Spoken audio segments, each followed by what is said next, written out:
அனைவருக்கும் வணக்கங்க. நந்திகேஸ்வர அஸ்ட்ராலஜி பேசுகிறேங்க. இப்போ கடகராசியுடைய மனித இயல்புகள் பார்க்கலாங்க. இந்த கடகராசியில் பிறந்தவங்க நீர் ராசிங்க.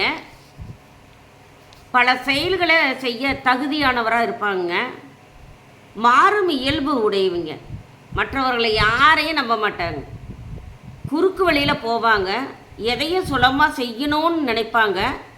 குறுக்கு வழியிலேயே தான் வாழ்வாங்க. தாய்மை குணம் உடையவர், ஈவு இரக்கம் உடையவருங்க. தாயிடம் அலாதி அன்பு வைத்திருப்பாங்க. எதையும் சமாளிக்கும் தன்மை உடையவருங்க. தான் முன்னேற பல வழிகளை கடந்து செல்லக்கூடியவர். தொப்பை போடுங்க. முழங்கால் வலு உடையவர். அதிக நேரம் வேலை செய்யக்கூடியவங்க. தனக்கென தன்மானம் உண்டு. தன்மானத்தோடு வாழ்வாங்க. அபார ஞாபக சக்தி இருக்குங்க. கையை ஆட்டி பேசக்கூடியவர்.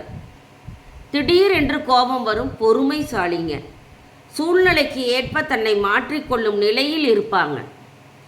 நீர் சம்மந்தப்பட்ட நோய் வருங்க. மழை காலம் துளி காலத்தில் நீர் அறவே ஆகாதுங்க. லிக்விட் ஐட்டமெல்லாம் அவருக்கு பிடிக்காதுங்க. அடிக்கடி பயணம் போயிட்டுருப்பாங்க.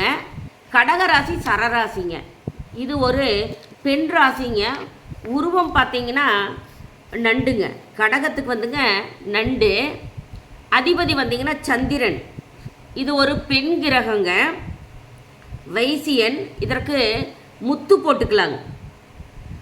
சந்திரன் முத்து விமானங்க. குரியர் பார்வதி. இவரும் ஒரு சுபருங்க. இதற்கு தானியம் நெல்லுங்க. தானியம் நெல். தித்திப்பு சேத்துமங்க. கிரகமொழி பார்த்தா தமிழுங்க. வெள்ளைங்க.